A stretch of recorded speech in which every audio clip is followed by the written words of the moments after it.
Hey guys, Jemima Wilcox here. I create brilliant brand portraits for amazing businesses.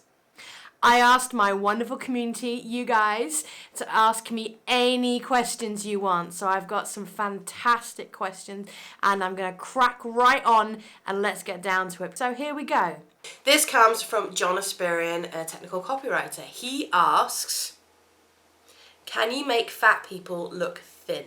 This is a really interesting question, and it's not about being fat or thin. A photographer with the right light and the right experience can make a larger person look stunning. A thin person won't look amazing if the photography is bad. There's nothing stopping that photographer editing the image of the larger person to make them look thin, but isn't that defeating the object? They're making them into something that they're not. At what point does that photo become somebody else? A great photographer is somebody that can put their client at ease, make them feel like they're having an amazing experience, and they produce images that show them at their best, no matter what size they are. That's a really fascinating question, John. Thanks so much for asking it. I have a fantastic question from Rory Stobo, who is a copywriter, and he asks, do you see a combination of better/cheaper phone cameras, AI, filters and apps as a threat or a complement to what you do? It's fascinating. So the simple answer is yes, I see them as a threat and a complement. So it's about the perception of mobile phone cameras and the technology that's coming out there at the moment. You know, professional quality tech has the ability to do something, but just doesn't have the skill set. Perception about the people that they're using them, you know, the cameras do all the work. This is not true.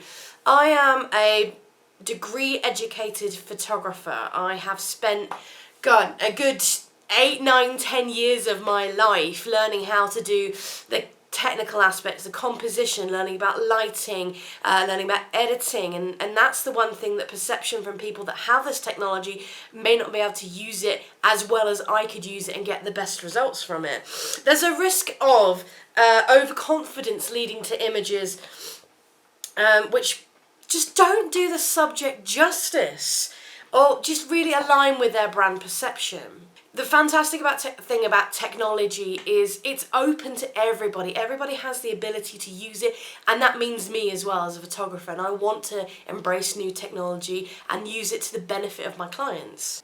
The one thing I do worry about is authenticity around the idea of AI-generated photos. I find these quite creepy because AI-generated photos is playing to the market of convenience. You know, these are images of nobody, but they are royalty-free, you know, they are diverse, but they're just not authentic. They're not real. You know, our true ability to communicate, to be individual, is what makes us human.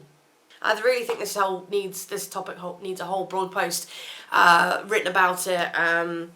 And I'm going to come back to this topic at another time. But thank you so much, Rory. That's an amazing question, and it's got even more questions around it. So thanks so much for asking that. This AMA question comes from Emma Cozy, who is the founder of the Freelance Business Lounge. Emma's question is, what are the essential shots you should get for your corporate portrait? Amazing question, Emma. That's fantastic. Okay. But think about it this way, not all answers are for everybody, but it depends on the brief and the place you want to use the images. Think about that. What do you want to get out of the images and where are you going to use them? So there are 4 core images that I would recommend that you achieve when working with a photographer. A head and shoulders image with a neutral background. You can be smiling or laughing. You're showing you being the subject and showing personality and warmth and approachability by smiling.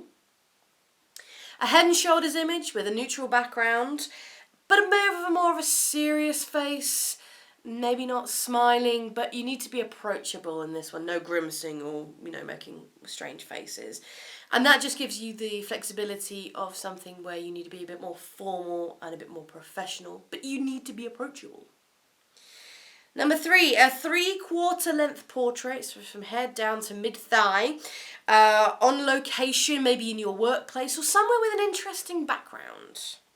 And number 4, an image where you're doing something. This could be interacting with other people, you working, have a kind of a bit of an action shot of what you're doing. If you do public speaking or you're doing workshops, great, get something of you doing that. Because, you're going to have an overall collection of a bespoke set of imagery that will fit the situation you need it to use in and the location you wish it to be used in. So, these images will cover the selection of what you need. It will help you represent yourself completely in all situations.